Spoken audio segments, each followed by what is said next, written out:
also gotta say, in that same vein, but it's great now that we've seen these at events for like 5-6 years now, that like the looking to trade paddles, nobody's even pretending anymore. Those are fans. They're all nobody's fans. I took one at the start of the first day and I was using it as a fan. I heard people saying, "Where are you getting that fan? I'm gonna go get a fan." And to the people like, "Can I have a fan?" Like, "Here you go. Here's your fan." Like, we're not even trying anymore. Like,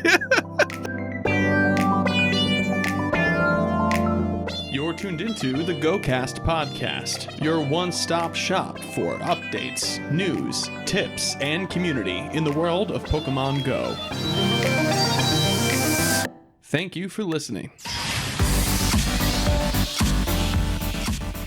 Like the very first Ultra Unlock, debuts and bonuses are truly better together. after putting our best to the test, it's time for some post-fest rest. And more on this episode of GOCast.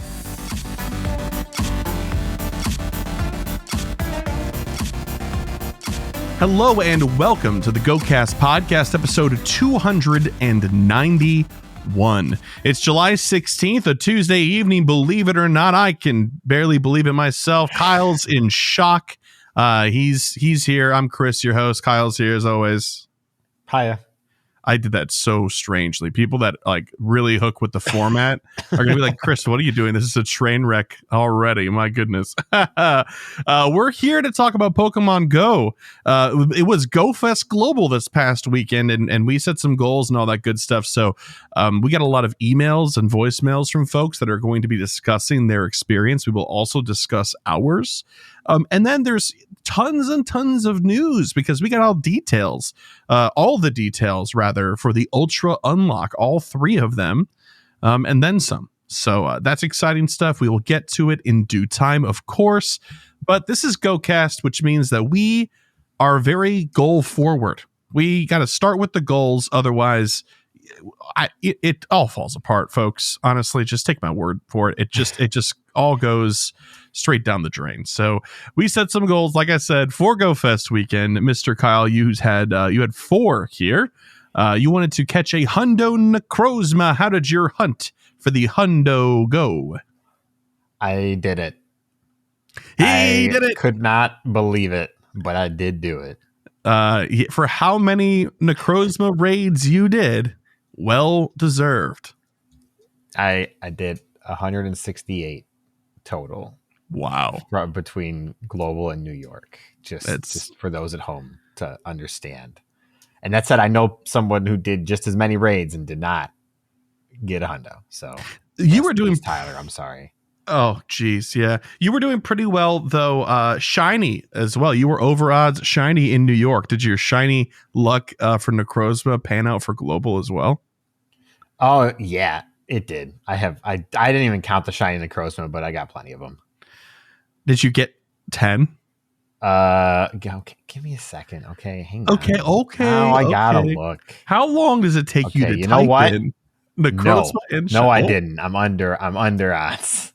How many did you get? 8. Oh, geez, that's still crazy. I guess that's actually pretty close to odds right there.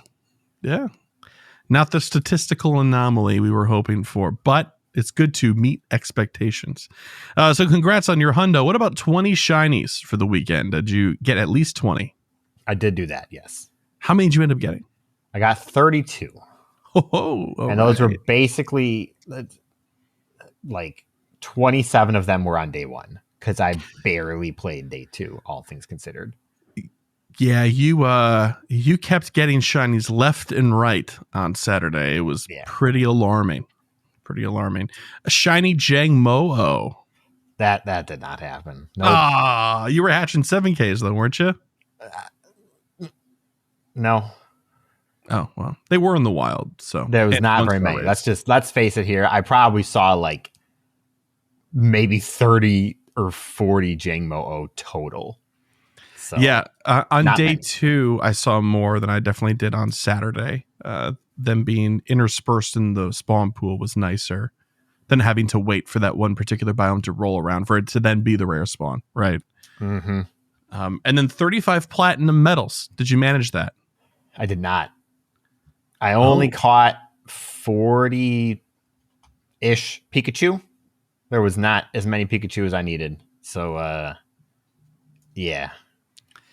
The one and only time you're looking for Pikachu and they didn't even show up for you. I'm gonna get the experience. And for the first time since like level 44, I think, I will have the experience before I have the quests done. Crazy. You could elongate that as long as you'd like, probably, too, if you really wanted to. You have to be very careful about Pikachu catching, but yeah. Oh, gosh. I mean, I'll get the Pokestops or the Walker Medal eventually. I'm like 80% of the way for both of those. You got to be close. Got to be. Like 8,500 for Walker out of 10,000 and like, I don't know, 48,000 out of 50,000 for Backpacker. You're so close. I am. You're so close. And you just need one more, right? To get to your 35? I technically need 2 right now because I haven't evolved a Larvesta, but when I do evolve a Larvesta, I will get the Unova Platinum. So yeah, just choose your best one. I had to settle for a 98%. I don't actually have the candy yet. I'm at like 280 or something. So yeah, I'm waiting to see if I can wait on rare candy, but with how many raids I did this week, I have 1,400 rare candy right now. Say, where are you going to find the rare candy for that? I have 1,400 rare candy, and I put 400 rare candy into Palkia over the last 2 weeks. Crazy. It is insane. I threw out 700 golden raspberries this week. Oh, we'll talk about that. We'll talk about that because that was a little annoying, but it was definitely tied to a severe boon of this event. But let's get through our goals first. So 2 out of 4 for you.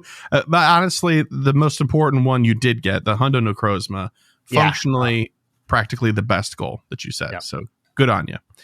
For myself, I wanted to catch 30 shinies. I caught 42. I think it was 42. Nice. Shiny Larvesta was a big no. I scarcely saw a single Larvesta. I think these 7-kilometer eggs were put into this game to just throw me personally off the trail, because every single time that I hit that cap and I hatched some more eggs beyond that, I had so much better luck in the 2s and 5s than I did in any of those 7Ks. I'm a little frustrated. But I did end up getting like 2 shiny Rockruff out of them. So that was Dusk? cool. None of them are Dusk. I caught like 4 and none of them are. Dang. Yeah. Big bummer. I did catch, or I did hatch one normal one that could be for Dusk, and I evolved that at Dusk. So I got the Dex entry, but I was really hoping for a shiny. You didn't catch any Rockruff in the wild on Saturday that was Dusk? I did as well, but the first one that I got was from a 7-kilometer egg, and so that was the one that I evolved because it was pretty decent. So that did not happen. 150 eggs did happen though. I hatched 187, actually a lot less than I was hoping for. Okay.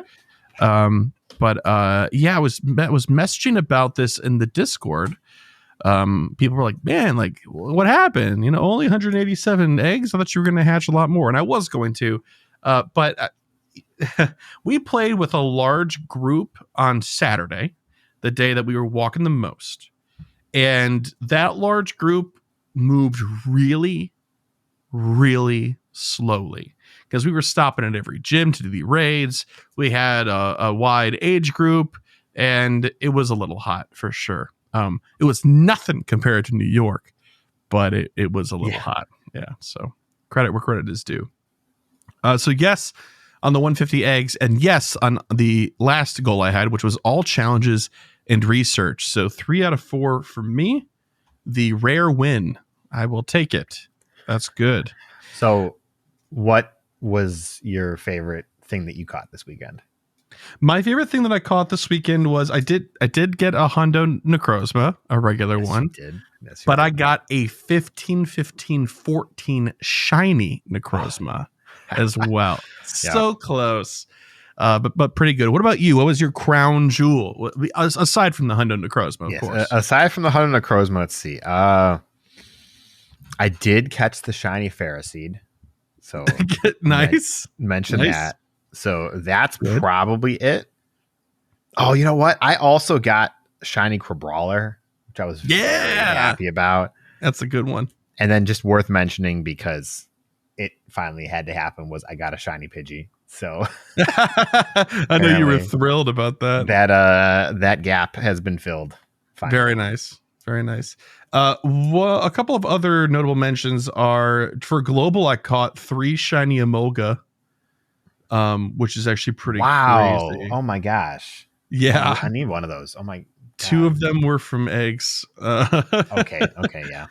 And then a Dunsparce. Finally, a Dunsparce. Yeah. I'm so happy about it. So happy about it.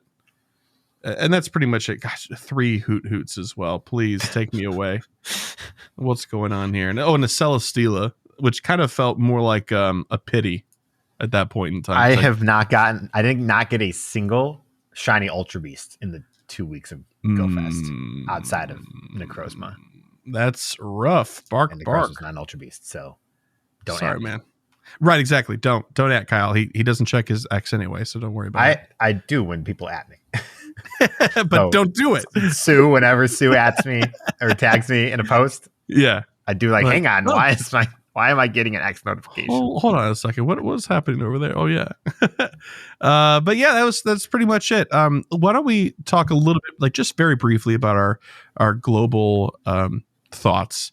On Saturday we hung out that day, and on Sunday you had to go to work at some point in time, so you stuck around local to you, and I stuck around local to me, and it worked out. Mm-hmm. The first day was the biomes and stuff, and the second day was raiding with just the fusion forms, and there was unlimited remote raids for the weekend. That is kind of the long and short of it. What did we think of day 1? Well, the best takeaway was the fact that there were beast balls, and every raid was basically a guaranteed catch. Yep. You might have to throw 2. I think I had to throw 3 once, not counting if you miss, of course, or it attacks or whatever. Right. So that's amazing. It literally, look, let's ignore the fact of how much money was spent on doing the raids. It made the experience so much more enjoyable. I didn't feel like I was suffering from doing a raid. I actually felt like I was getting my reward for having done it. Yeah. Yeah. I have to completely agree with you there. The beast ball thing, which was the positive that I was alluding to earlier, was incredible. Not having to worry about the raids and not having to spend time on catching the Pokemon allowed us to do so many more than we would have otherwise. And definitely can't go unmentioned that being able to have unlimited remote raids again made the game feel good again to me. And I feel like that, I'm thankful that it happened, but I think this is just going to make people upset all over again that it's not always around. Let me see. I have a different thought here, and this is coming from somebody who did 130 raids this week, and so I very much used the unlimited remote raids. Thank you very much for everybody who sent me raids. I accepted basically every single Necrozma that I was able to do. So if I didn't accept it, it's because I was doing another raid. He was in a Necrozma already. I was already in a Necrozma raid. I swear to God. But here's the thing. It's so expensive. It is. I would, if you talk about the fact of removing the remote limit, I would rather have the current limit and the old prices than the current prices and the old limit. Full stop. Yeah. Yeah. With the one exception of being GoFest weekend. That's literally the only exception where I feel like it's better either way.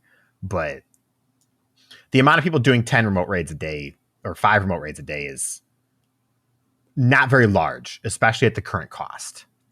Whereas, if it was $1 a raid, people spend $5 a day on their hobby all the time. Yeah, people spend more than that. But suddenly when you start talking about $10 a day on your hobby or $9 a day on your hobby or whatever, and you're like, it adds up really quickly. Or $100 for 2 days a year on your hobby. Yeah, well, see, that's not that bad. True. But yeah, true. So it's a hard topic, and I personally think the remote raid cost is where I'm still held up for the issues. Yeah. And I mean, you have to properly budget for it and stuff like that, but it is still a bummer. It doesn't matter. Like the cost of doing any particular, like the unit price of a remote raid pass is still too high. Yeah, it hurts. It hurts. And let's not forget that errors do happen in Pokemon Go. It's not a flawless game. Mm-hmm. And so when you lose one of those remote raid passes and they're $1.50, $2 or whatever, that hurts even more when it errors out. That happened to me 2 or 3 times each of the 2 days. Yeah. And it was a bummer. I was like, that's $15 genuinely or am $10 down the drain. Like, yeah, it's very upsetting. Yep. What about day 2? Speaking of raids, with the fusion forms in raids, one of the concerns that I know you had going into the weekend was these fusion forms better not be that difficult, because if they are tier 6, people are going to have a hard time doing these with 2 or 3 remote friends, right? They were thankfully not that hard, all things considered. You could 3-man the Duskmane without too much trouble. And you could probably duo the Dawn Wings, but I didn't try. You could. I did that. 4 times weakness. So yeah. So that was good. The amount of fusion energy that it gave was a little bit low. It definitely could have been a little bit higher. I did 35 to 40, and I got enough to do 1.5 fusions of each, roughly. So good deal. It could have been a little bit higher. It was between 80 and 140 energy per raid. Yeah. I have no idea what determined how much you got. I could not figure it out. What do you think would have been a good amount? I think an average of 200 would have been good. Yeah, that was the number I was thinking too. 5 raids of each to be able to do a fusion that's okay. Because when you did a primal raid, you got 80-ish energy, right? Because it's technically a mega raid and legendary. I think so. If I'm not misremembering, yeah, I could be corrected. But it was you had to do 5 or 6 to do 1 evolution. Yeah, the first one to get it going. Yeah, reversion. Yep. And so just because it's permanent, I feel like it's not really that relevant, because you can't do 1 million of them because you're limited by your Cosmogs. So that's true. And then suddenly it made sense why we hadn't seen Solgaleo and Lunala return to raids where people can get 1 million different versions of them. It suddenly made sense in retrospect when this happened, right? It does, but also anybody starts playing tomorrow, they can't get Cosmog, right? It's not available. We've gotten 6. We've gotten 6, and 3 of them have been from season stuff. Well, season stuff, and then 3 of them have been from either. There was a free one on Sunday that everybody could get, and then there was a free evolution that you got for finishing it. Yes. So you could get a Lunala or a Solgaleo for free as well. I think one of the researches that you get just by playing the game, one of the legacy special researches that trainers will get, I believe one of them has a Cosmog in it. So I think new players will still have a chance to get them. You might have to work towards it, but I'm almost positive. I have to double check maybe, but I thought that you only got that if you logged in during that season. I mean, I could be wrong, but I believe that is the case. But yeah, anyway, I mean, we'll talk more about the fusion stuff, because some people have some questions later on the show. We'll talk more about it. But other than that, yeah, the spawns were great on day 2. I like the combined spawn pools. It makes my type of play where I zone out and just exist in Go for hours. It makes it good, because then I don't have to worry about is this hour coming to an end? Do I really want to not do so many raids so I can shiny check and all this good stuff? That is not a question I have to ask myself. And I like not thinking too hard if I can avoid it. Yeah. It's a general rule of thumb. Yeah. But let's do out of 10. How did you feel about GoFest Global this year? Out of 10, I'm gonna say 8. Oh, okay. I think it loses a point because there was 7 Pokemon in 5-star raids On Saturday.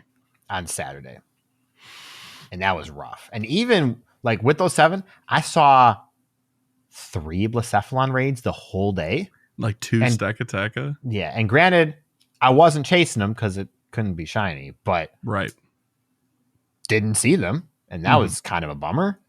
Same thing for like if you wanted Xurkitree. Basically, we saw like, I don't know, 6 or 7 Xurkitree maybe. And we saw a lot of raids. We were around a lot of gyms. And so that was a pretty big negative for me. What about the other point? That was the one point. What about the other point? It wasn't a perfect event overall. I think the spawns in general were just a little bit lacking. Yeah, there were a couple of exciting spawns, but surely not every spawn was exciting. Yeah, and agree. The Kanto starters, man. Oh my gosh, why were there? I'm so tired of the Kanto starters. Why was there Charmander? I man? got a shiny Charmander this weekend, everybody. I immediately transferred it too. Oh, so I transferred it, so I got 33 shinies. Very nice, very nice. Ritualistic sacrifice of a shiny. Yeah. That said, -1 point actually because the event has no break, and having done an in-person GoFest now every year for the last 3 years, a break is an absolute godsend. Yes, it is, especially for us who are min-maxers, right? So it's like we have to carve out time to go do lunch, and that sacrifice is just built in, right? Because otherwise we'll go crazy. Yeah, you have to. But it would be nice if they were like, from 1 to 2, 1 hour at least. It doesn't have to be 2 like it is at in-person GoFest, because we don't have to physically move that much. But I get it. But yeah, I agree with you. I think for myself, I'm actually going to go ahead and give it an 8.5. Not quite a 9, because I definitely agree with the spawn pools, although it's largely a matter of taste, right? If you're a newer player, I think all of those spawns were pretty exciting. I think the 7-kilometer eggs were misrepresented after having done so stinking many of them between New York and the week leading up to GoFest Global and Global. I think that pool was presented in a way that the chases were not as accessible as you would have thought. I mean, it was great to see so many Rockruff. That was awesome. But you're going to put Larvesta in there and then have it like not hatch like at all. I think, again, I got 1 and I maxed out those eggs both days. Yeah, the eggs. Crazy. Eggs are usually bad, and they were like doubly so this time around. Yes. But beyond that, I think just to circle back, like the Beast Ball thing was an incredible benefit this time. Again, not having to spend 10 minutes trying to catch each legendary that you did a raid on was incredible, was really, really good. Now, the only downside to that, and this was obviously very unintentional, is that you'd finish these raids and you get like 10 golden raspberries, and then you use just 1. And so by the time you're at the end of 100 raids, you're sitting on 650 golden raspberries. I'm like, what do you mean my bag is full? And I go take a look. I'm like, oh gosh, I have like enough golden raspberries. That would have made some people very upset, probably. Yeah, I was transferring hundreds and hundreds at a time, and I was like, how do these things keep showing up? This is crazy. But yeah, I think an 8.5. There were a couple of pitfalls for sure, some sharp corners that could have been rounded, but overall the game ran well, at least for when we were playing. And the event itself had a lot of really good things going for it. So I definitely think that the ticket was very much worth it this year. I mean, it rarely isn't worth it at GoFest, right? That's usually not a bad bet to buy. But it does enhance it so much if you're going to play the whole time. Yeah, I mean, if you're going to buy one thing a year from Pokemon Go, it's the global GoFest ticket at this point, and it's not even close. 100%. 100%. Okay, well, we'll return to this topic in some way in the future here. But we've got some news to get into, and time's getting away from us already. So let's hop to it. Yo, what up? It's the news. So last week we talked about the Ultra Unlock, and we got all those question marks in there and stuff. They just kind of gave us a rough overview of what was going to be included, or kind of about those Ultra Unlocks, right? But since then, and to today, I think 2 of these things were actually published today. We got all the details for each of the Ultra Unlocks. So here's what we have to look forward to. The first one is Ultra Unlock Better Together, which is from Wednesday, July 17th at 10 a.m. to Monday, July 22nd at 8 p.m. local time. This starts tomorrow as of time of recording. Debuts: Tandemaus, the couple Pokemon, and Mousehold. The family Pokemon will make their Pokemon Go debuts. You can use 50 Tandemaus candy to evolve Tandemaus into Mousehold. And starting with the Better Together event, you will also be able to catch Tandemaus in party play encounters if you're lucky. Some bonuses during this event: 4 times catch experience, 2 times catch candy, and friendship levels will increase faster than normal when interacting with people in a way that, increases friendship. Wild encounters during this event includes Vulpix, Alolan Vulpix, Diglett, Alolan Diglett, Meowth, Alolan Meowth, Galarian Meowth. Nice. Oh, good. I'll be hunting that for sure. Execute, Wooper, Paldean Wooper, Zigzagoon, Galarian Zigzagoon, Combee, Binacle, Alolan Exeggutor, Magneton, and Clink. There's also going to be a raid shakeup. In 1-star raids, you'll see the likes of Hisuian Growlithe, Alolan Grimer, and Unknown B and Unknown T, as Kyle pointed out to me before we started recording, because I was like, what are these even doing here? The B and T stand for Better and Together. So that is rather obvious in retrospect, but here we are. 3-star raids is also getting a rotation for this event. Hisuian Typhlosion, Hisuian Samurott, and Hisuian Decidueye. All 3 of those will be in 3-star raids. So if you missed any of those raid days earlier this year, this will be a good opportunity for you to maybe catch the one that you missed out on, or try your hand again at some shiny checks, because I know that was a chase for a lot of people during those events. So that's cool. We like to see that. Also, they're not bogged down by other things. It's just those 3, which is nice. Field research task rewards could be Slowpoke, Galarian Slowpoke, Voltorb, Hisuian Voltorb, Coughing, Combee, Darumaka, Galarian Darumaka, Vanillite, Dino, and Tandemaus. Free timed research. There will be some event-themed timed research available throughout the event. Complete tasks to earn experience, Stardust, and encounters with Tandemaus, the event-themed Pokemon. There's also new avatar items in the shop: a Tandemaus hoodie and a Tandemaus pair of slippers. They are quite cute. I like them a bit. The hoodie's adorable. The hoodie's nice. Yeah, it is. And of course, it wouldn't be a Pokemon Go event in 2024 if they didn't have a ticket that you could buy as well. The Grow Together ticket. Trainers. Yes. Starting Wednesday, July 17th, 2024, trainers will be able to purchase the Grow Together ticket for the latest season of Pokemon Go, Shared Skies. With the Grow Together ticket, trainers will receive 5 times experience on the first Pokestop spin of the day until the end of the season.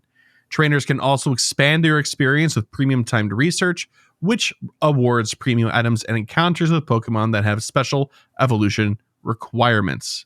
It's timed, so get it, and it can be gifted, of course. So it's going to be $4.99 US, or the equivalent pricing, right? You earn 5 times experience for your first spin of the day, and 1 timed research opportunity that will last throughout Pokemon Go Shared Skies the rest of the season. It will expire, of course. Complete the timed research tasks to receive these rewards. Encounters with the following Pokemon: Galarian Farfetch'd, Phoebus, Swirlix, and Tandemaus. And then additionally, the premium items that they outlined earlier are 2 lucky eggs, 9 rare candies, 2 star pieces, and 2 incense. So we've got some thoughts on this event. That's the event in the nutshell right there. It is lasting about a week. Here's the 10,000 foot view. It's lasting about a week. There's a ticket for it that gives you bonuses throughout the rest of the season, so not just this event. So keep that in mind when you're doing the value judgment, right? And then a Tandemaus debut, right? But they're putting it in party play encounters. There are other ways to get at this event, but once the event is over, it looks like it'll be only in party play encounters when you get that reward option. So, Mr. Kyle, thoughts, feelings, the whole shebang. Where are you at with Better Together? Should we talk about the ticket first or the event itself? You choose. You're driving. Kyle, take the wheel. This ticket is awful. This ticket, like, it genuinely, and I'd have to go back and look, it genuinely might be the worst ticket they've ever sold. Yeah, this is not a great ticket. This is really, really bad. It's 4 Pokemon encounters. One of them is the new Pokemon. The other 3 are whatever, but sure, Galarian Farfetch'd is kind of nice to get for some people. Mm-hmm. 9 rare candy. 9. That's 1 legendary raid. That's 1 5-star raid. 2 3-star raids. It's at the bottom of our trash bin. Yeah, like it's more valuable for some people than others. I understand that, but 9 is not valuable to anybody. 9 rare candy XL would be valuable. Yes, that would be incredible. That would be, 5. 5 would make the ticket more worth it. But 2 lucky eggs, which a lot of people value at 0. I still like them, but I understand the low value. So you're paying for 2-star pieces and 2 incense. That's literally what you're paying $5 for. You're also getting the bonus experience from Spain to Stop. Somebody did the math. It's somewhere in the ballpark of 170,000 experience if you do it every day for the rest of the season. Yeah. That's 47 days. It's bad. Like, it's not good. Don't buy this. Please don't buy this. Are you telling me, or are you pleading with the general public? I can't convince you to not waste your money. I'm just telling the general audience who's listening. One of us has to make the sacrifice to talk about the experience on the show. One of us has to do it. We can see something as a bad value without spending the money on it. It can be done. This is bad. Like, if it was like 10 Tandem Mouse encounters, yeah, I would consider it, because I actually kind of enjoy research encounters for research IVs to maybe get a hundo or something. I don't know why they value 1 encounter so highly. I think it's because it has more value in their eyes, since it will then be locked behind party play later. They do this for a lot of stuff where they give you encounters for the paid research, where it's like 5 encounters and it's 1 of each Pokemon. And it's like, why do I want 1 encounter with a Swirlix? I don't know. It's so in the event of it being a non-legendary Pokemon, it has a better IV floors, right? So this is a good way of like saying, oh, here you will have a I'll have a decent one. And in legendaries, they're going to be at the research level encounter. So for a lot of them, that brings it to a lower whenever CP. it's a legendary, I usually praise it, because like that's actually a really great reward. And highly recommended. The $5 Ultra Inbound for the weekend, bought that Saturday morning because I'm like, oh, this is actually, I should have bought this already. It was good value. Okay. I've said my piece there. Do you want to say anything else before I talk about the Better Together? No, I mean, I don't think it's a very stellar ticket either. I don't think it's a complete waste or garbage, but it is certainly lacking much more than I would like to see. I think the thing is that in the past, this ticket, and like, we didn't have to go that far back, 6 months, would have had a pose. Yeah. In it. It would have had the mouse or the Tandem Mouse jacket or hoodie. Boom. Instantly worth it. Like, oh, I didn't put this in here because I think it's kind of weird, but I believe also that if you buy this in the web store, you get 2 additional lucky eggs. You do. Yeah. So which is whatever. That's fine. You should be buying it from the web store anyways. We know that. Yes. At this point. Yes. And if you don't know that, buy it from the web store. Buy it from the web store. But yeah, why is there no cosmetic in this? That's how you get people to not be upset by how much something costs, because they can buy the cosmetic by itself if they want. And yeah, it's lacking. It is lacking. Okay. So what about the rest? Tandem Mouse new Pokemon debut. That's cool. Like that. That's fun. Tied to party play. Party play is bad. It's not an enjoyable experience. Party power is really, really strong. So if you are playing with only 2 people and the rating is your goal, it's basically a must because it just makes it so much easier. It's free. Outside of that, real estate. Outside of that, it just feels bad to do party play. Yeah, it just needs to be streamlined. They could make it feel 10 times better by removing the delay of, hey, your party leader is going to choose a new task. That screen, it won't let you hit that X button for like 15 whole seconds. And it is so disruptive that I choose not to party play because of it. It is really frustrating. Yeah. And like, especially if you do any raids with your party, your leader is still in their catch screen for the raid and you're waiting, like your plus finished catching of the 25 Pokemon and you're waiting for a new task. You can't do anything. Oh yeah. Yeah. It just feels bad. Especially during an event like GoFest where spawns on the incense are, they're going, they're snappy, right? They're not there very long. You see that Jangmo-O or something pop up and you're like, oh, I'll tap on that. And then that screen shows up and you just sit there and blank stare like, gosh, I hope it doesn't despawn in the next 15 seconds because I can't use my app. I bet it's almost faster to just restart the dang app. It might be. Yeah. So like that's bad. It's very clearly being added to encourage people to party play. Yeah. That's not going to work because like Tandemaus it's a cute Pokemon and people will like it, but once you get one, you're done. It'll get people except for the 0.01% of people out there who are going to farm for the family of 3. And that's exactly what they're banking on. They don't know their player base. I genuinely don't think that player base is in Go. Really? I think there are people who do it. Don't get me wrong. Absolutely. I don't think they're enough. And I think those type of people who would do it to chase one Pokemon are probably already using party play whenever they can anyways. I don't think party play with Tandemaus behind it is going to encourage more people to do it more than the bare minimum. Even if that's true, though, from the demographic standpoint, right? Mm-hmm. I would say that them putting more "quote unquote" value into that feature is better. And we both you and I have some core gripes with the functionality of the feature, but the rewards and the task variety has improved. I think the rewards are still bad. But them putting encounters in, especially during an event like GoFest, where it was the Pikachu with the hat every time, like.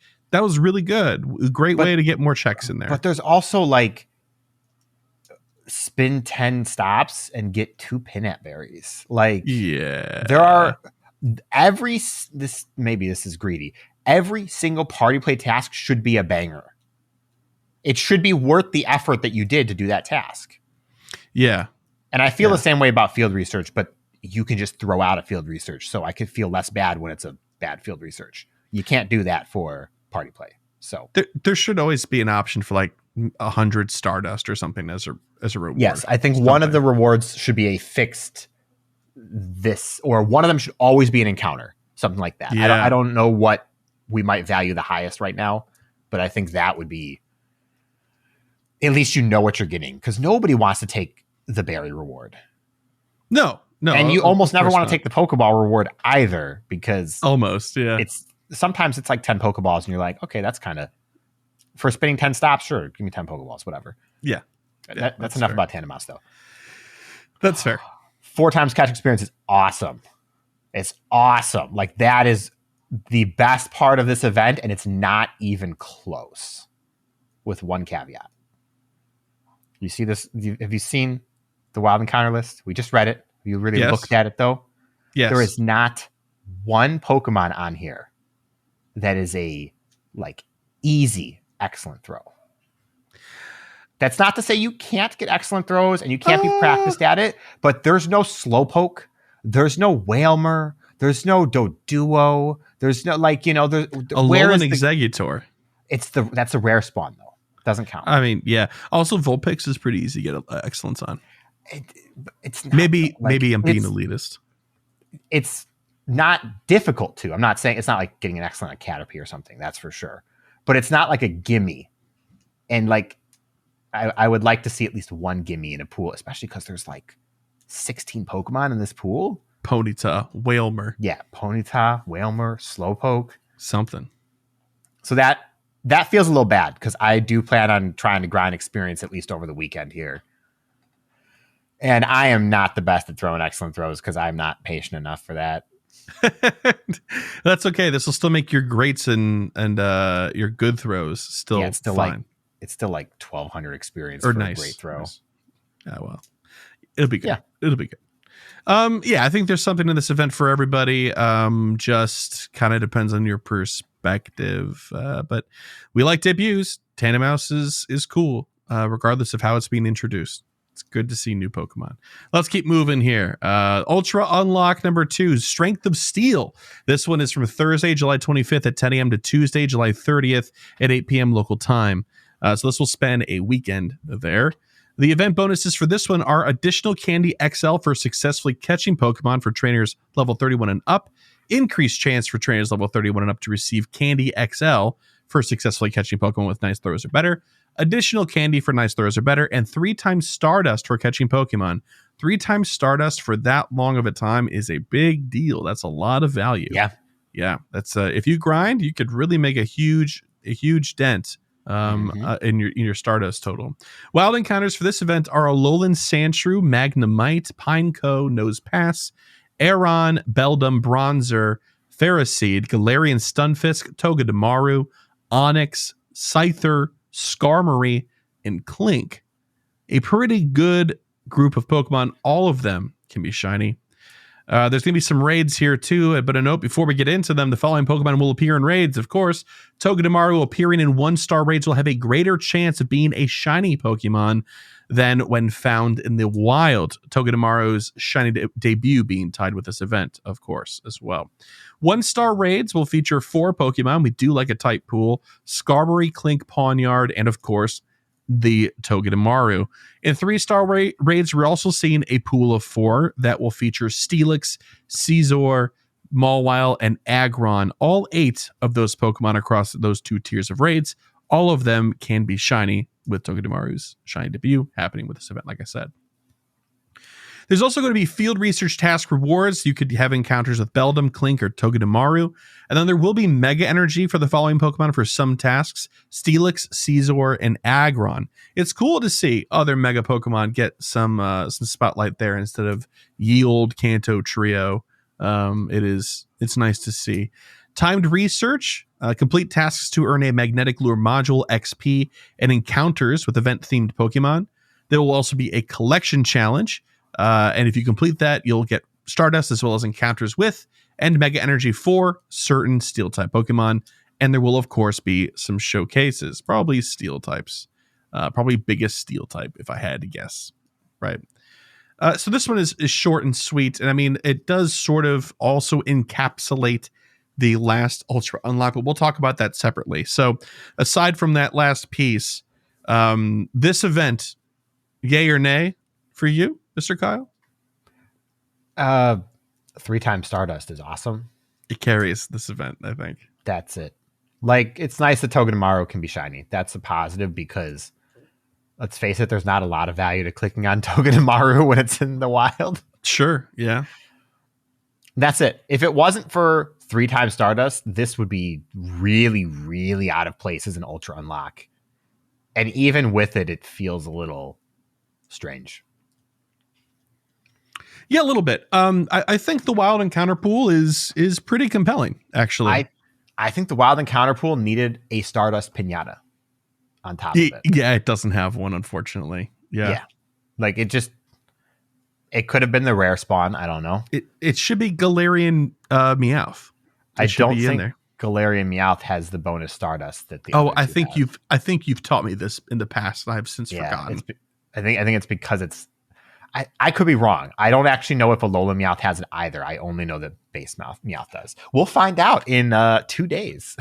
Will we? Because I'll be quick catching. I won't be checking. I'll check the first one I see. So yeah, you'll have to do some science for the rest of us here. But I still think really quick, Galarian Meowth should be in this pool because of the Steel typing.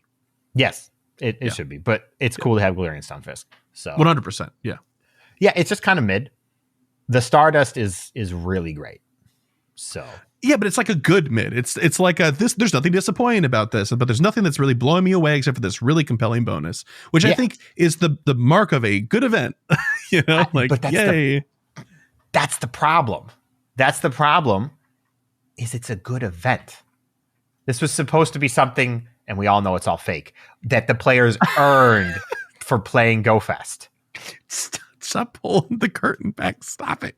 We know it's all fake. Don't worry about it. The point is that it's supposed to be special. Yeah. And this just feels like a good event, which is not bad. It's a good event. If this had happened the first week of April, would have been amazing. This is terrible because that has April Fools in it, but don't worry about that. It would have been amazing if it was just at a random time during the year. Yeah. But like, I think one of the ultra unlocks we got last year was the fossil research days, which is that's really good. If I remember correctly, yeah, I think you're right. That might have been 2 years ago. Yeah, I tried to Google it while we were talking earlier. I couldn't find it quickly, so I abandoned it. But yes, yeah. So good event, not very exciting ultra unlock. Yeah, I'm kind of caught in the middle. If I had to say, I think this is going to be like a solid 6 or 7, right? Which is fine, completely fine. I'm kind of thrilled that there's no ticket for it, although I think I'm about to put my foot in my mouth. I'm not gonna lie though, I actually scrolled down to the bottom and be like, there's no ticket here, right? Yeah, no, there is for this last one, which is again encapsulated by the second ultra unlock. So that's probably why. But just as a personal note, Scyther in the spawn pool, going to be hunting that hundo some more. It's been years ongoing. My hunt continues. Please send the shiny vibes and the hundo vibes. I'm going to need it. All right, let's talk about the last and arguably, I think, the most exciting ultra unlock, if not for its practical purpose, but for Kyle's ego, because this man might have called this from a mile away, and I had my doubts. Ultra Unlock Mega Lucario Raid Day. This is going to be on Saturday, July 27th from 11 a.m. to 5 p.m. local time. Again, sat right in the middle of the Strength of Steel Ultra Unlock weekend spanning event.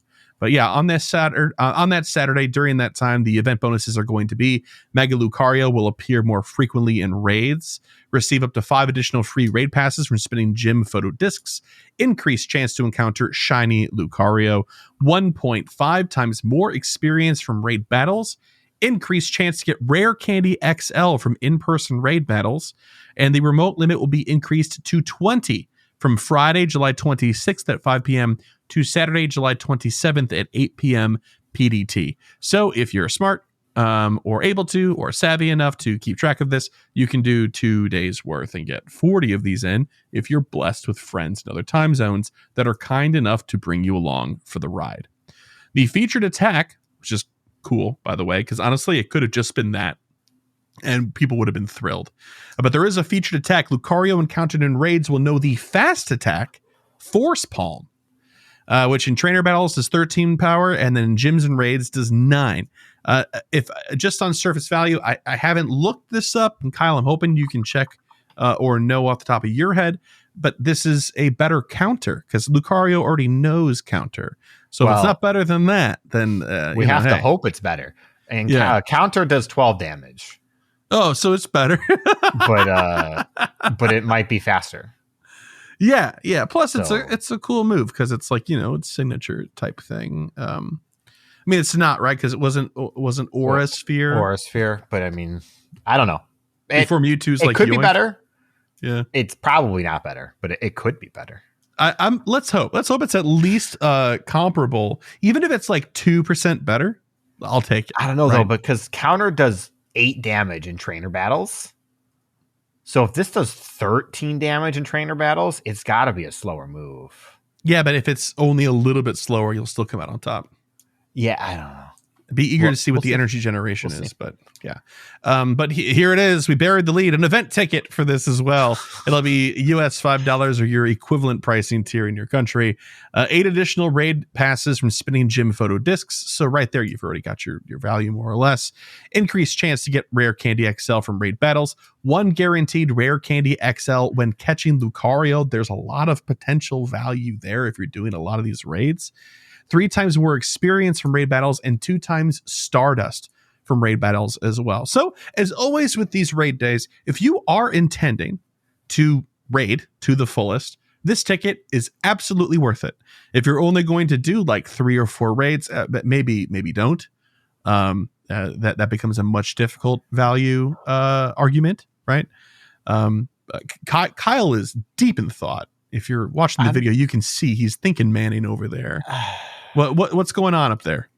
I'm stuck on the 1 guaranteed rare candy XL from catching. Oh, okay. Because you can't get rare candy XL when you do a remote raid. Does this line mean when you remote raid it, you will still get a guaranteed rare candy XL when you catch it? I think it does. Because that's a big deal. Because that's 40 rare candy XL for somebody who does it both days, potentially. If they have remote raid people, that's crazy. But so that really stands out. And also says increased chance to get rare candy XL from raid battles. It doesn't say in-person raid battles. I don't know why it doesn't. It should, because you can't get rare candy XL from remote raids. Like it's a hard no. So just be aware of that one. Yeah. Even though the line says it. Maybe they, when they don't say remote raid battles, I think that they mean that they're implying in person for that, but they really should go out of their way to say local. They do tend to say local and in person. So that's why it stands out. Yeah. But yeah. So interesting. But if it all works out as it is sort of presented here, tons of value. Value. Yeah. So are you excited for Mega Lucario? And do you happen to know off the top of your head if it's going to be a chart topper? I'm mid on Mega Lucario, but for fighting type, it will be top of the charts. Okay. Steel type, it's not very good actually for a Mega. Like it's fine, but you want like extraordinary when you bring a steel type. Oh man, the shiny Mega Lucario looks so cool. It's still yellow, right? Yeah, it's gold. You didn't change colors? Okay. It's gold. But yeah, like its steel type moves are just not good enough. And those bullet punch and flash cannon. So Meteor Mash Metagross is better. Steel wise. Yeah, steel wise. Shadow Excadrill, Shadow Metagross. Shadow Caesar is comparable. Let's go. Which should say like a lot about how poor Lucario performs. Or how good Mega Caesar is. But for fighting type, it's very good. It is the best choice by very far. Excellent. We like to hear that. So good practical value, very worthwhile an investment of your time and or potentially money if you are going to get the event ticket, but definitely an event to participate in if you can to any measure then. So because fighting is very useful. Yeah. 1.5 experience from raid battles and 3 times experience from raid battles if you buy the ticket. So 4.5 times experience from a. Oh no! There's no way. There's no way it stacks. I think you don't think it's that, but it says says more. I think it should stack. I think if our show wasn't going on 300 episodes, I think we would have fallen for this. But we know better, Kyle. You're right, but we know better because it's not a lot of experience. Well, you're going to buy the ticket, and I'm not, so you can let me know. I'll do my best to pay attention. You know me, though. I'm more like shiny. Yes, no. Yeah, moving on. I'm probably going to do, 4 or 5. Get enough to have some excess energy and not care too much otherwise. So, yeah, I'm gonna have to see if people locally want to drive around that day or something, or go to the park and walk between or even the square. The square would be perfect for this. If they're turning over as quickly as they have been for the other raid days we've had of late, then it would be good. But yeah, I'll definitely have to report back. This isn't for another week or two, so we got some time here. Yeah. Okay. All right. that's it for the news. Believe it or not, wow, this episode is already jam-packed. We've got so much stuff left to yet cover here. But we will, since we have so much other stuff to do, we're going to be skipping over Gear Up and Pokelore this week. So sorry, everybody. I know some people listen just for Pokelore. And also for Gear Up. I listen for Gear Up because I constantly need help in this game. But we'll be right back after a quick break here, and we'll hop right into PokéPoll and the rest of the episode. And we're back with last week's PokéPoll, which was, what is your biggest goal for GoFest Global or your biggest win from the weekend? Carlos said, enough Candy XL to level 50 my Galarian Stunfisk, starting with 216, so I only need 80. Update, Lamau, I got 10. I have 30 to trade, so I'll be closer once I get to actually do that, but still fairly far away from level 50. I feel that with my Pikachu. Yeah, that's exactly. Good news that it's spawning in the wild in a week or so, though. Yeah, you got a week of that, so that'll be good. Make sure to Mega Evolve something for it. Big deal. Mm-hmm. Next one from Trip Tando. They said, day 2 is yet to start, but I already have my biggest win. 2 Hundo Necrozma. Oh my goodness, Trip. So I can make both the Duskmane and Dawn Wings fusion forms permanently. That's a huge W for me as a Master League specialist. Much love, Tristan. Okay, yeah, that's pretty great. I'm jealous. I did try for the second one, just not that hard. Yeah, I had to settle on my 98% shiny, you know. Next one's from JStep89, and they said, finally getting my blue shiny Dino Tyrant after trying so hard and failing in both LA and NYC. Congrats. I hope it's a congrats. I think that might have been sent before, or is it? It feels like it might be in the past tense. I can't tell. Did they get Tyrant or not? Yeah, I think yes. Okay, then congrats, because it is such a smooth shiny. I love it. It is a beautiful shiny. Yep. Pouring out for Zoe every time shiny Tyrant is brought up. Oh, and then we've got a voicemail from Sarah Amanda answering this PokéPoll as well. Hey GoCast, it's Sarah Amanda here. My main GoFest Global goal was getting a shiny Corsola. So I used to have this mindset of I was going to just raid until I get the shiny. But then the first time Heracross was in raids, like, I don't know, 2 years ago, I don't remember. That was when I had to realize I had to stop doing that because it took me 46 raids to get the shiny. And so, like, just the mindset of raid until I get the shiny, that's like writing a blank check to Niantic. Not a very healthy way to interact with my wallet. So I was like, no, I'm going to just set a limit and stick to it, and I either get it or I don't, and it's fine. So Corsola was the first time I had to test my resolve on this. I did stick to my word. I think I only did like roughly 10 remotes, and whatever in-person ones I could do. I didn't get the shiny, and I was bummed about it. But, that was how it was. So for GoFest Global, I was really wanting that shiny Corsola. I was hatching eggs constantly, the 7-kilometer ones, so I could try to, increase the odds of just having encounters.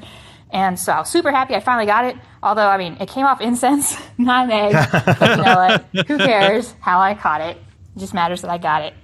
So that was a success. And I hatched more eggs than Chris for once, which is crazy. That will probably never happen ever again. I think it was like 200 or 300 eggs. I don't really remember. It's in the channel. Anyway, that's all. Peace, Sarah Amanda. I'm coming for your egg count next time, Sarah Amanda. This is an outlier. But I as somebody who also hatches a lot of eggs in pursuit of a particular shiny, that's so funny. Be like, I was hatching 1 million eggs and I finally got it. It was off of incense, but what did I hatch all these eggs for? That's the name of the game. But congratulations, all the same, Sarah Amanda. I completely missed that Corsola was in raids in New York. I was not thinking about that whatsoever. But I probably should have done a couple of them. I also don't have that shiny. Do you have a shiny Corsola? No, absolutely not. Oh man. Maybe I'll find somebody that needs an Emolga because I'm sitting on a trove of them. My goodness. We also got a voicemail of goal setting and then the resolution of those goals from Sarah Lore and their son. This is a fun one. Here we go. Hi, GoCasters. Hi, Chris and Kyle. This is Guyton and Conrad, aka Sarah Law, and Conlorry. And we wanted to record you a voicemail to let you know what our goals are for GoFest this weekend. I definitely want to just get an Umbreon, an Espeon, and some of the shiny Pikachus because I didn't get those in Madrid. So I need to sort of finish off the collection. What about you? And my goal is to probably get all the shiny Ultra Beast so I can say that all I'm missing is a shiny Buzzwole and a shiny Xurkitree. Okay. So is that because you want them for yourself or to do a little bit of a brag with the people? Both. Okay. Good answer. So those are our goals. Hope everyone has a fantastic GoFest. Speak Shiny soon. vibes. Shiny vibes, what he said. So we're back after GoFest Global Weekend. It was good. It was good fun. We did a lot of raiding on Saturday, didn't we? And also on Sunday. A lot of raiding on Sunday. We met up with a group of your friends and we just went to town. In fact, one of them got the Shundo and one of them did about 50 raids of the Dawnwings and Dustmane and got 0 shinies. They were so disappointed. But you know, they will get the shinies from us because we did a lot of those and we got a fair few shinies. And also we got a couple from Madrid. Exactly. But do you want to start off and say what you got that was cool over the weekend? Well, I got 3 shiny Emolgas, which I just don't know why. Yeah. And I didn't only manage to get one of the shiny Ultra Beasts, which I wanted, shiny Buzzwole. Probably the best looking of them. I did get 2 shiny Jangmo-o. And over the weekend, I got 2 shiny Necrozmas. And I also got 2 shiny Ducklets, one I traded, a shiny Crabrawler, and also at the end, well, at the beginning, a Rockruff ran away from me and it was a shiny, so I just hope it wasn't a Dusk one. Yeah. Okay, yeah, I really wanted the Xurkitree shiny, didn't get that. But I did get the Buzzwole, which is something at least.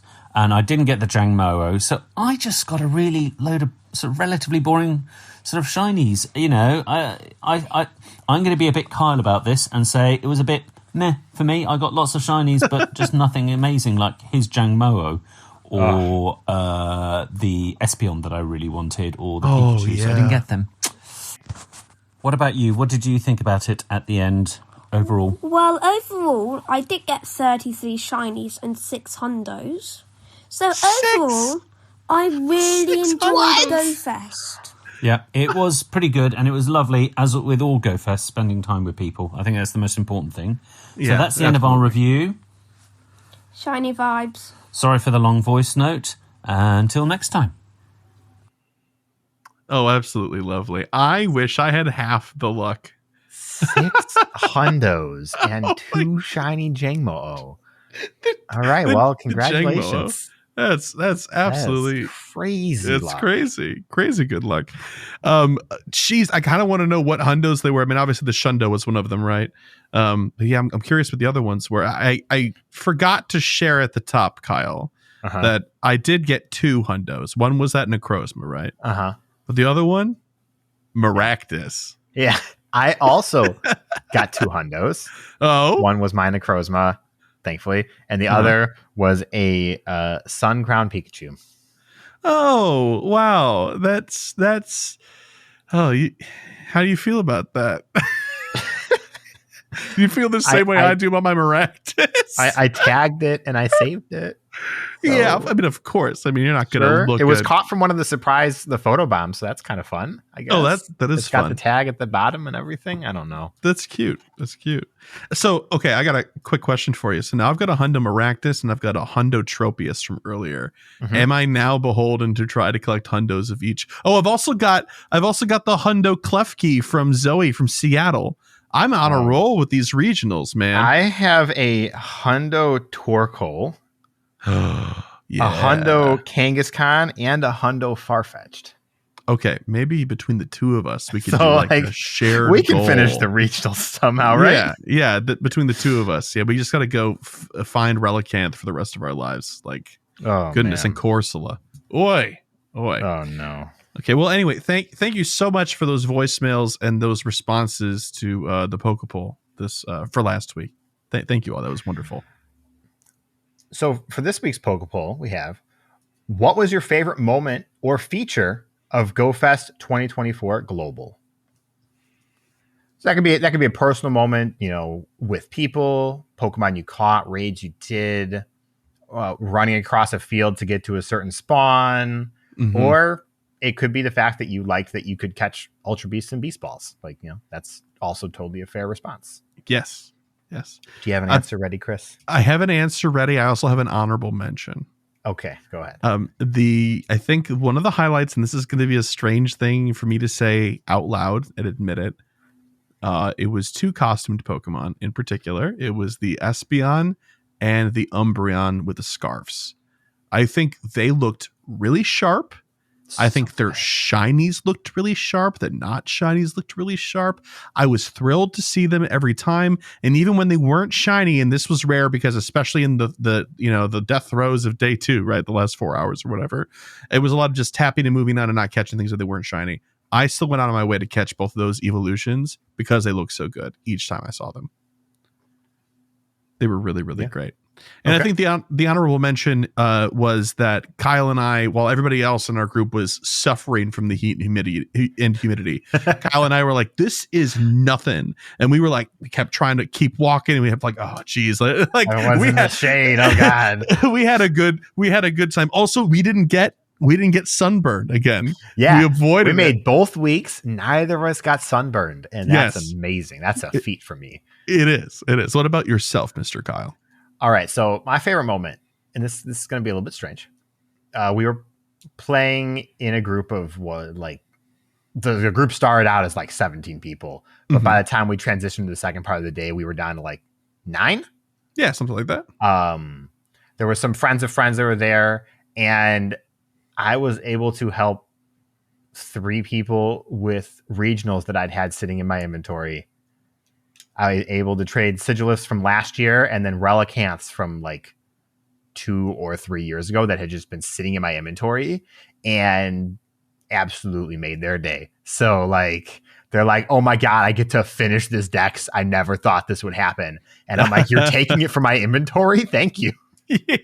I'm like, let me make sure I have some because I didn't clear them all out. And I didn't. I had like 12 of each. So saving them for people who need them. And that's what they existed for. So I'm like, I never thought I'd actually get to give these to people. Your benevolence knew no bounds this weekend. That's for sure. Any honorable mentions, or was that your peak?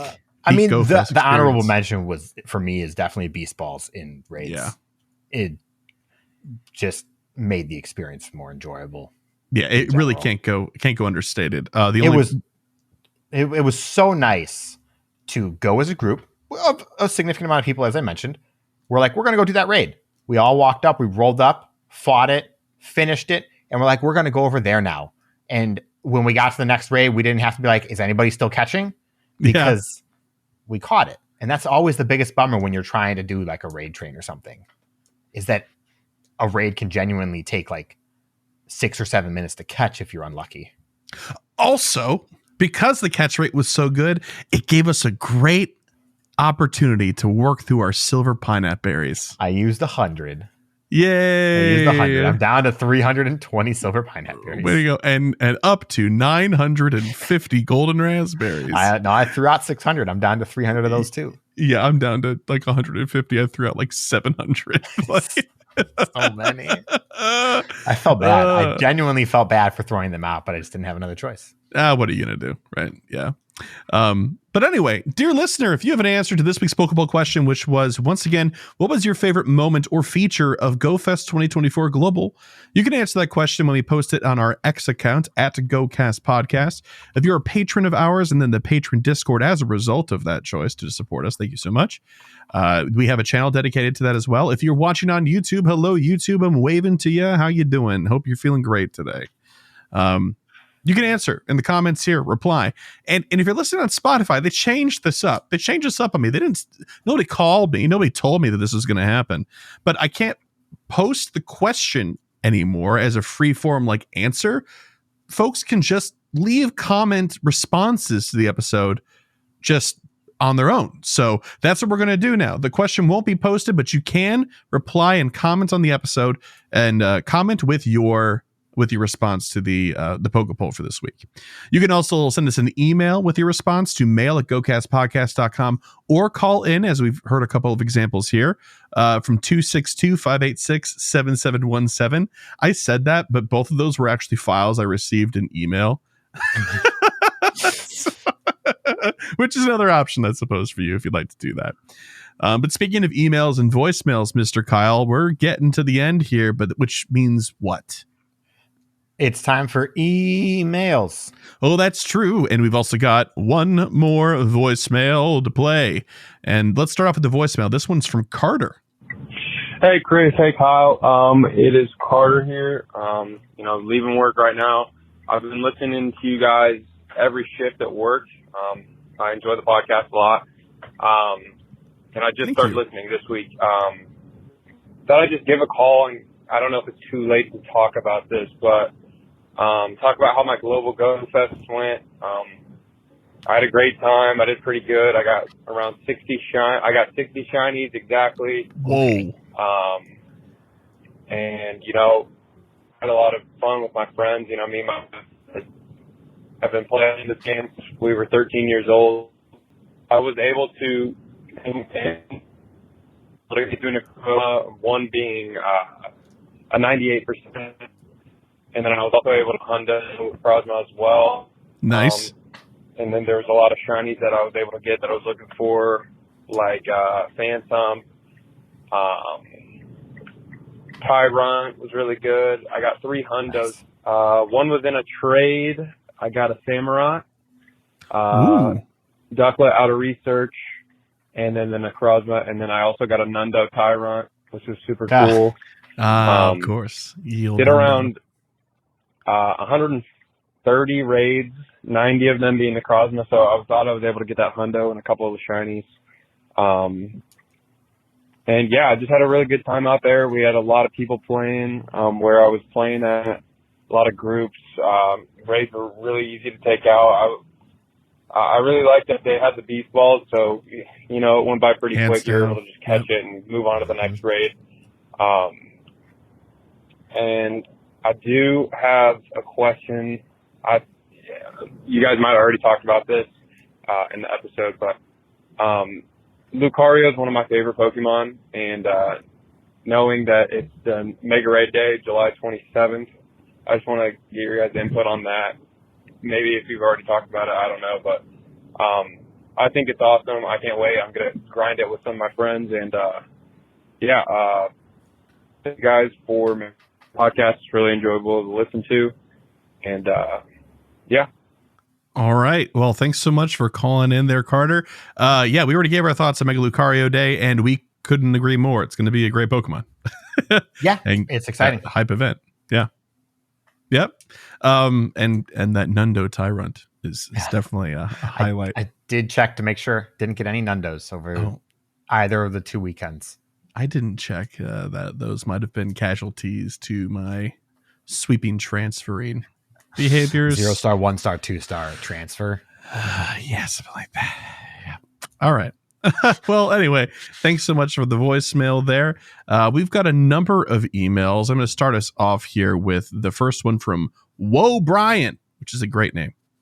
And they said, "Hi, Chris and Kyle. This is Whoa Brian here, and it's my first time reaching out. I'd like to start off by saying how much I enjoy listening to the GOCast podcast every week, and also tune in to PvP Corner and catch up on the tips they give out. Now, back to my experience on GoFest Global. I like to say I really enjoy the global events since I always play at Disneyland since I'm a pass holder and go hard on the grind.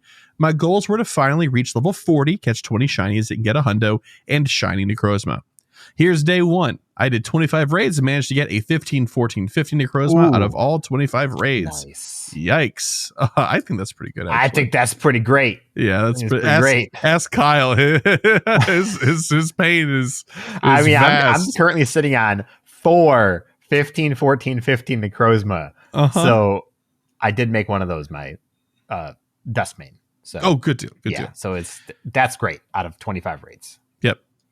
But I'll take it with, of course, 17 shinies, one being my favorite shiny Pokemon. That's right, Eevee. I don't know what was going on that day, but man, those shiny Pidgeys had it in for me. I caught 4. That's that's actually pretty crazy. Yeah. Day 2, all I had on my mind was redemption for day 1. I hit Necrozma with all I had, and my eyes couldn't believe it when I saw that sweet 2104 CP. Let's just say I rewarded myself with a turkey leg. Nice. That's right. Second raid of the day, I hit that hundo. I was still very much determined to go for that shiny, but unfortunately my master luck ran out after I did another 38 raids with no luck.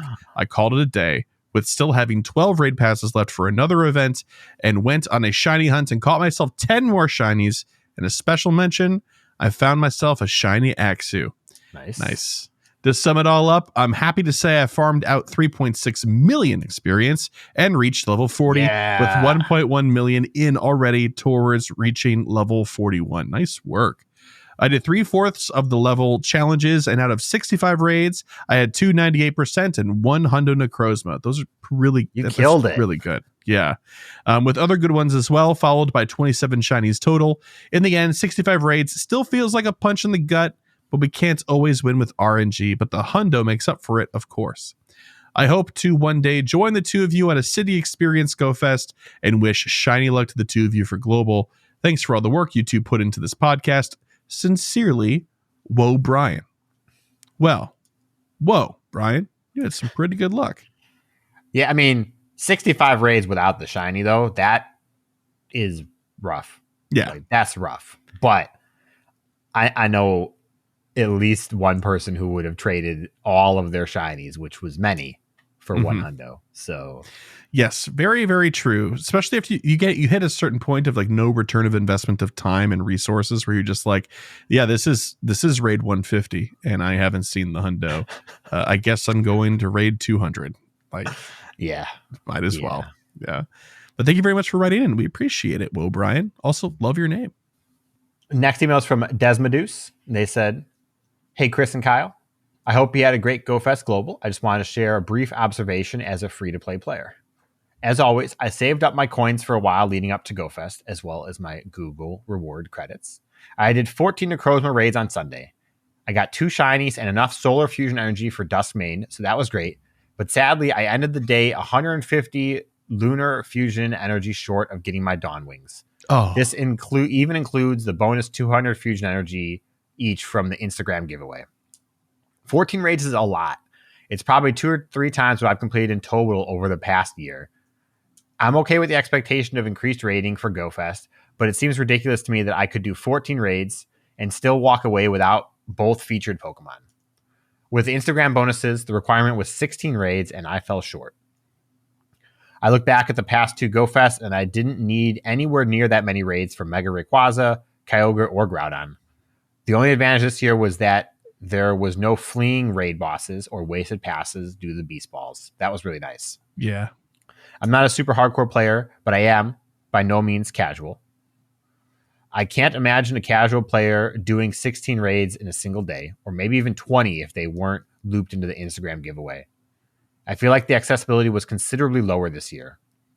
What do you guys think? Was it a fair expectation? Looking forward to complaining about still not being able to get fusion energy when these inevitably appear in elite raids next year. Desmodus. Okay, that's fair. That's a fair parting shot there. So I've seen a lot of discussion about this, and 16 raids is a lot. There's no ifs, ands, or buts, and I know that Chris and I and most of our immediate area of people around us are exceptions to this. But I think one of the things to take away, though, is that at the end of the day, it is a paid event. That's the goal. That GoFest Global is a paid event, and you pay to get the bonuses that exist. And in this case, the bonuses included 18 free raid passes. Well, 18 raid passes. That's not free. You paid for it. I think the fact that you were allowed to get the fusion energy at all without paying for the ticket is a win. But that was also the case for Mega Rayquaza, if I recall last year. I don't know anyone without the ticket, so I couldn't find that out. I think so. I think you had a chance. You got a guaranteed meteorite if you had the paid ticket, but it was a chance from the raids to get the meteorite if you didn't. If I remember correctly, I'm probably not, but we'll see. I think there was my memory one. is ailing. I think there was one free one for everybody, one in the ticket, and then chance for everybody. Okay. Because I walked away with 5 total because I used 2 meteorites. Yeah, because I used 2. I have 2 Mega Rayquazas. And I have 3 still waiting to be used. So I do think this was worse than last year. I absolutely will give that to you. It's rough to expect that. And really the takeaway in this is they really expect people to buy that ticket. Yeah. And you cannot be okay with that. That's a totally understandable and reasonable stance, especially if you are free to play. Unfortunately, that's the reality of the state of the game currently. It would have been nice if we knew the returns of the energy per raid ahead of time so people who were free to play could save a little bit better.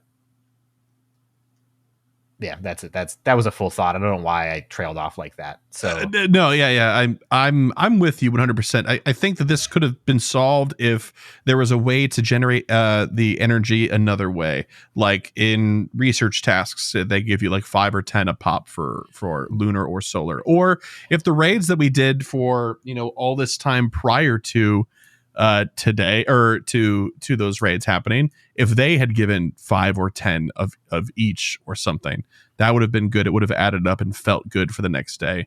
But yeah, no, this is not accessible. I mean, I think you make a good point. And this is the sort of stuff that sort of gets brushed on the rug for us, like Kyle was saying, because how we play and the people that we play with, like this is like 20 raids is like, okay, yeah, did you only play for an hour? Like, and it is difficult to sort of separate that experience. But all weekend, we were playing with some newer people that were like, I don't have a Solgaleo or I don't have a Lunala. Like, am I going to get one from the research? And I was like, yeah. They're going to give you everything you need in the research to do the full research. And that was true, except for this energy. They should have given you enough energy to do one of those 2 fusions. Full stop, without having to do more than actually any raid, honestly. Well, that's the biggest problem, though, is that they did in the paid ticket. Yes. The paid ticket had a special Lunala / Solgaleo with a special background, which was pretty cool, and 1,000 of the energy that you got. That definitely should have been given for free, for sure. Yeah, I think we agree on this. I also, if they weren't going to do that, I think the raid should have given on average 200 energy instead of on average 100. That would have also been a nice middle ground. 7 raids is a lot more manageable than 14 for a casual player or a more casual player. And like you said, more importantly, from what we remember, more in line with the primal, what was necessary for primals as well. Yeah. Can't wait to see these in Elite Raids next year. Can't wait. Okay, well, thank you very much for writing in and giving us that thoughtful feedback on the event as well. This next one is from JK Awesome. And they said, "Hi, fellas. I'm finally rehydrated and cooled off enough to write about my first GoFest experience. My son, 8, and I were so excited about heading to GoFest in person for the first time. I spent an inordinate amount of time prepping for the island, but as many people pointed out over and over, the city was way more fun. I think that was primarily due to the weather. Some great posts I found on how hot it was. Hotter than Magmar's mouth and eating a spicy Urban Mystica sandwich with ghost peppers on it. I sweated so much I had to take a shower in order to get dry." Yeah. Hotter than the hinges of heck. That's fair. I actually headed to the Notable Trainers tent to say hi on Saturday, but I was so heat stroked. I thought you were there from 9:30 to 11, not 11 to 1. I was there right at 11 and thought we missed you. Next time. Sorry. Yep. We probably passed you. Yeah. Oh, man. Yeah. Honestly, my favorite parts of the weekend, aside from hanging out with my son, were the serendipitous trades we made with people at our hotel, at the Nintendo store, on the ferry, and on the train ride home. We got dex fillers and some super cool stuff. Notables were an armored Mewtwo, Shiny Rayquaza, Torkoal, and Relicanth. Those are all highlights collection. for sure. Yeah. Just a few tips I have not heard from others. I created laminated maps of the biomes and the shinies in each. They came in handy. I purchased a matte screen protector, which made a huge difference in being able to see the screen in direct sunlight. I also got a phone case with holes in the back to prevent overheating. Thanks as always, JK Awesome. I've never thought about the screen protector thing. I wonder how effective that really is. Me neither. Maybe we should try that next year. That's I'm going to have to make a note maybe. I like the laminated maps of the biomes and shinies on each because I'm a sucker for a good checklist, and that sounds perfect. I did see some checklists out there to match with that, and I was like, oh, that's a good idea for people who really have a mission. So I also gotta say, in that same vein, but it's great now that we've seen these at events for like 5-6 years now, that like the looking to trade paddles, nobody's even pretending anymore. Those are fans. They're all fans. I took one at the start of the first day and I was using it as a fan. I heard people saying, where are you getting that fan? I'm going to go get a fan. And to the people like, can I have a fan? Like, here you go. Here's your fan. Like, we're not even trying anymore. Like, I saw somebody with 2x4 sticking out of their backpack with a sign attached to it of what they were looking to trade. So I was like, committed. There were some people that were just dedicated to the part for sure. But thank you for the email, JK Awesome. Appreciate it. And we'll see you next time. We'll figure out the time and we'll get it situated for sure. Our next email is from Ryan. They said, hey, GoCast, it's Ryan. Hope you had a good GoFest. My GoFest was meh because I encountered a problem during the end of the first day. On the first day, I went shopping with my mom and I got to spin some Pokestops while catching the Pokemon. Well, apparently I caught a little too much because by the time I got home, I was at 90 total Pokeballs out of the 260 I had at the beginning of the event. Oh my gosh. And I had to focus on checking Pokemon all day on the second day. The good part is I got 12 total shinies for GoFest, which 2 were shiny Rockruff. No Dusk form, though. I feel that, Ryan. My question for you is, if you noticed that you were a low amount of Pokeballs during an event and couldn't get out and about, what would you do during and before this problem happened? Have a great day, GoCast. Especially in events like this, I will say I have no problem shiny checking. If that's what I want to do, if I'm actually low on resources, I'm not at a GoFest for candy, generally speaking. Mm-hmm. Unless it's a new Pokemon for some reason, like Necrozma, for example. So I have no problem just tapping on everything that's there. And if I catch it, I catch it. If I don't, I don't. And that's okay. Also helps save on Pokeballs if I am low in the moment. Yeah, definitely.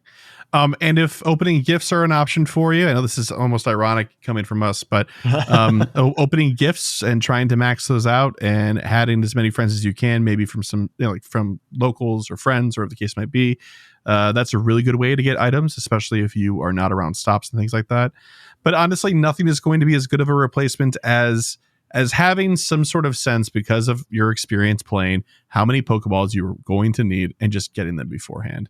Easier said than done, right? And that comes from doing these over and over and over again. You'll get a good sense of that over time. But that is honestly the best preventative measure, is to just go in there with as many as you need. Yeah, a lot of, like Chris said, opening gifts the week before as well. Maybe catch less overall. Make sure you're spinning your daily stop and stuff like that. Can really help prevent running out in the moment if you aren't in an area where you can get a lot of spins. Yeah, 100%. Yep. Well, thank you for writing in, Ryan. Sounds like you had a good GoFest. Good for you. This next one is from Ben, and they said, hello, I'm a relatively new Pokemon Go player, and I recently found your podcast. I love listening to it for any news that I may have missed. I have a question, of which I'm curious about the answer. During GoFest Global, I was able to catch 2 Necrozmas from the raids, coincidentally my favorite Pokemon, and both were from Duskmane raids. I got only 240 fusion energy, and I noticed you need 1,000 to fuse it with another Pokemon. Is there a way to get the rest of the energy now that the raids are over? I'd love to get a Duskmane Necrozma, but I just don't know how to do it. Can you please help me out? Thanks. So this is a question that a lot of people have in the wake of, well, that entire conversation that we just had from JK Awesome's email about if you didn't raid your face off, you probably didn't get enough energy to do what you were supposed to be able to do for that event. The sad answer is right now, we don't know. We made jokes about them maybe coming to elite raids, but we don't actually know officially what the plan is for that in the future. I mean, safe bet you might see it at events. They might be in elite raids. They could be from some research tasks. They could be in a timed research for an event. They could put it anywhere. They really could. But we don't know what yet. I will say that they have painted themselves in an uncomfortable position here that I don't like, because what do you do with this? The focus of this event was so heavily on Necrozma and Duskmane Dawnwings that you can't just have a month of Necrozma in raids. People won't, like, Niantic's not going to do that. But that's the real solution. There should just be an event for where they're in raids for a week. Duskmane, Dawnwings, get your energy and do that. But it's probably going to be locked to more significant instances. So it may be a while before we get to see Duskmane and Dawnwings again, unfortunately. I think that you are 100% correct, unfortunately. It took us almost exactly a year to see Mega Rayquaza again, and when we saw it, it was not satisfactory. No. So speaking of, they're doing a makeup they are doing a makeup. What is it? The August 3rd? August 3rd, yeah. August 3rd, I believe. So a little over 2 weeks from when we're recording. 1 and 6 p.m., I think, are the 2 time slots. Yep. So, yeah. Yep. So sorry. Yeah, we don't have a good answer for you, but yeah. But thank you for writing in all the same. And many people are in the same boat you are. So don't feel like you're alone in this struggle, because you are certainly not. Yeah. Don't like that. No. Big bummer. All right. Next email's from Max Tron. They said, "Hey, Chris and Kyle. I took a lot of raids from you, Max Tron, over the last weekend. So thank you. Thank you. It's the day after Global Go Fest. So here's how it all went down. Day 1, I got my Camelback ready by putting the now frozen water bladder in and strapping Electabuzz, Charmander, Rowlet to my bag. They were in for quite a walk. In hindsight, I should have made sure to lay the water bladder flat so it froze in a more ergonomic shape, because for most of the day, I had a sharp, cold angle pushing into my back. Oh no. Either way, it kept me cool in the Florida heat. I went to a nearby university campus, checked in on Campfire for a free raid pass and incubator, and started walking. I met a lot of friends walking around and mostly focused on Necrozma raids. My goal was to get the XL I would need to power up the best Necrozma I could catch and fuse. I got plenty of shinies, but no hundos. Dang. Mm-hmm.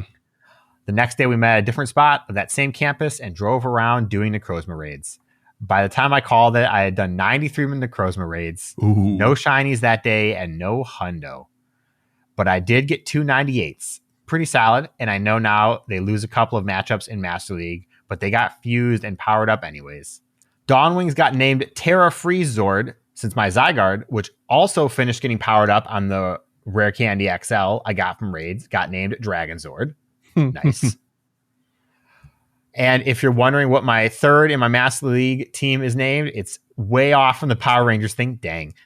It's a ho named... hang on. They told me your guess is as good as mine, but maybe Tulay Loxo is how you pronounce it. Okay, sure. Because they are the faction in Dune that resurrects people as clones of their former selves. Side note, Dennis Villanueva really did excellent casting for Duncan, Idaho, with the lore of these clones present in the universe. This team has done me well so far, and it feels good to have this grind paying off in GBL. Wow. Rare Candy XL to max out of Zygarde. That is a feat. That's a way to do it, for sure. It's the only way to do it. Let's be real. Yeah. One thing I'll say to trainers in post Go Fest is this: hold on to your 1600 plus CP Roselia, evolve them, and then change their moves to all grass or all poison. All poison should be Poison Jab and Sludge Bomb. All grass should be Razor Leaf and Grass Knot. Change your charge move before you change your fast moves. Roserade is a great raid attacker, and you don't really need to power it up after you evolve it to get the best use out of it. As a poison attacker, it's good against your grass megas and tapus. As a grass attacker, it's good against Groudon and Kyogre. Just a small sample of your use case for this one Pokemon. Oh, and if you get your bouquet of Roserades ready and have plenty to spare, give them to your friends and family members you raid with. This is all good advice. Roserade's very accessible attacker for both of those types. Very good.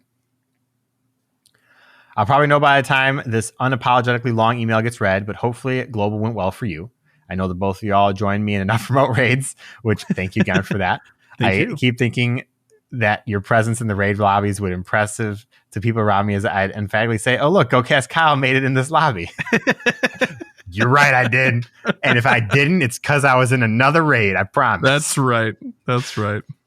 It always made my day, but I think the jury's still out if anyone else was like, oh, wow, the world famous icons Chris and Kyle are in this raid. It'd be cool if you all could have a little icon for GOCast that would show up in the bottom of the catch info of a Pokemon, similar to how it says you caught in a party with so-and-so. At least I know that my best ghost attacker was forged with the help of the ghost and flying type enthusiasts. That's Shiny vibes, all Maxtron.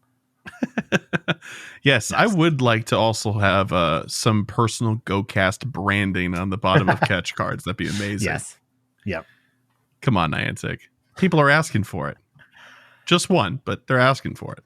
Yep. Sorry you didn't get the hundos, but 298s is still pretty great. Yeah. Hopefully it's not missing the attack. If it is, it's slightly sad. Yeah, if you ended up getting 2 14, 15, 15s, at that point, like, God's just out to get you. Yeah. Like, that's just it. But thank you very much for the email, Maxitron. Good to hear from it. And thanks for the tip on the Roselia. That's absolutely 100% right. I always forget how good it is until it's autofilled. And I'm like, oh yeah.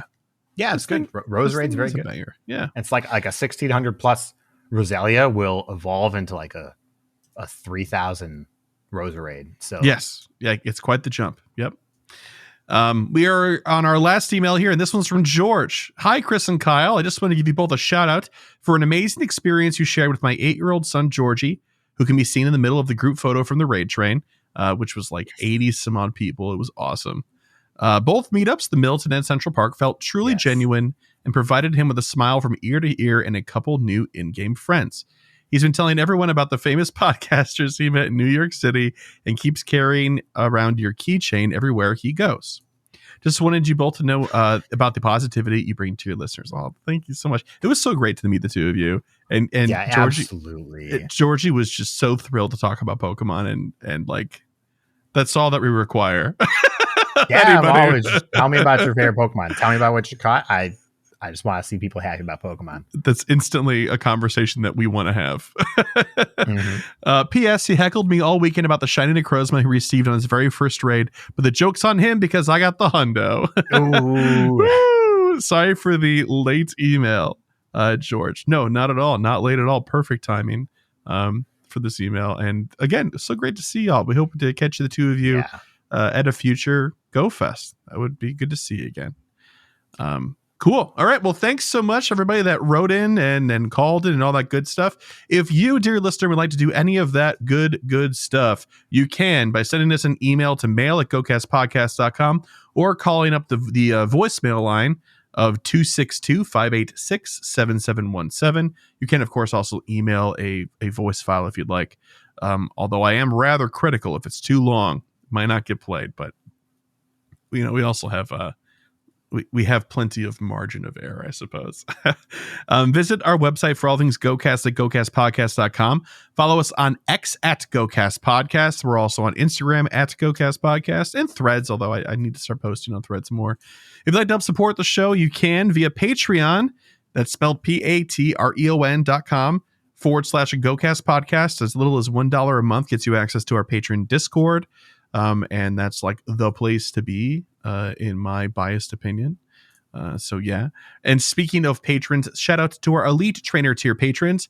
Big thank you to Bo, Daniel, Lori, Michael, Ozzy, Arkham, Marvin and Mimi, Swartz, over Hisui and Ryan, Thayer, Jason, Justin, Charles, Motters, Lee, William, Brandon, Ethan, Stephen, Nick, our favorite listener, Tutu, Camo, The Ugly Rock, Jacob, Victoria, and Sarah Lore.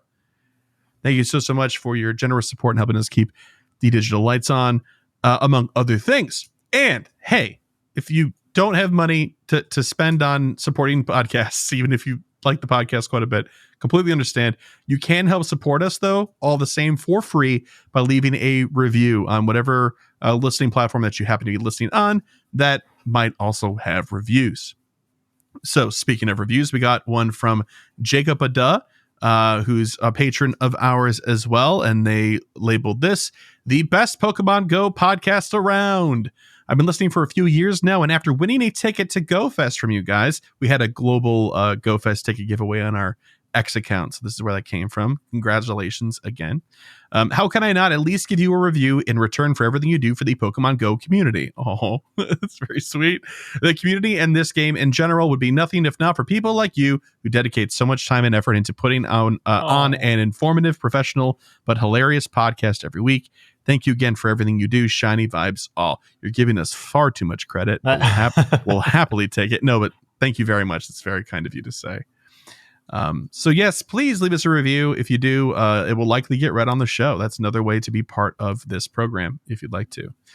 But we're running quite long here. Mr. Kyle, we've got to just wrap this up with some goals, and then we are finito. This upcoming weekend, we've got this Better Together event starting tomorrow, and Dynamo Community Day as well on Sunday. So, what are your goals for this weekend? Not playing Dynamo Day because I couldn't afford to take it off with all the time that I've taken off in the last 2 weeks. That makes sense. But that's okay. I'm not missing out on much. Don't tell Lachlan that. Especially because it's quarter egg hatch distance. So that's me. That's me. So I want to get 3 million experience. I'm very close to level 49, everybody. I'm about 5 million away total right now. It's getting there. He's getting there. Yeah, that platinum medal is about to actually be a problem. It always is. I'm starting to kick myself for not doing the Pikachu Spotlight Hour that was like the week before GoFest. It would have been perfect. Should have. I wasn't planning. Okay, I wasn't planning. Understood. I want to get Tandem Mouse. Make sure I get that. I'll probably just use Rare Candu to evolve it because I have no intention of ever actually doing party play. And continue my buddy progress. I finished my Hisuian Typhlosion. I still have to give it a nickname. I haven't done that yet. Oh, come on. Now it's deserving and late. Yeah, I mean, I've been giving my all of my best buddies nicknames for the most part, but I started working on my Hondo Necrozma because it felt fitting. So name your Hisuian Typhlosion like Johnny Blaze or something. Maybe. Yeah.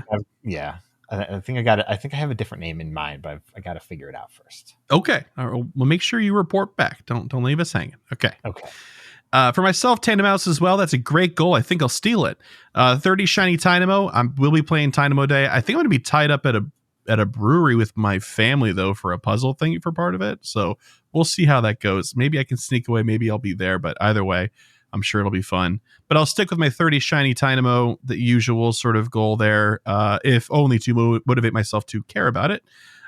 Because otherwise it's kind of in my opinion. But it is quarter egg hatch distance, like you said. So I'll be setting the goal of 100 eggs, which might be out of reach practically, but we'll see. Maybe not. 22.5 million Stardust on hand. I have been spending too much Stardust. Like we said, I'm starting to peter out. So time to get back on the grind there. I never quite reached 23 million like I wanted to for this GoFest past 2 weeks. So I got to do some inner soul searching there, let's just say. And then whatever the timed research is going to be for the Tandem Mouse event, the Better Together, I would like to do that in its entirety. And with that, that's the end of the show. Good luck, everybody, with Dynamo Community Day, with your Better Together research and doing all that party play stuff. And yeah, thanks for listening all the way through. We'll catch you in the next episode, which is 292. Until then, shiny vibes, all that good stuff. Bye-bye. Bye.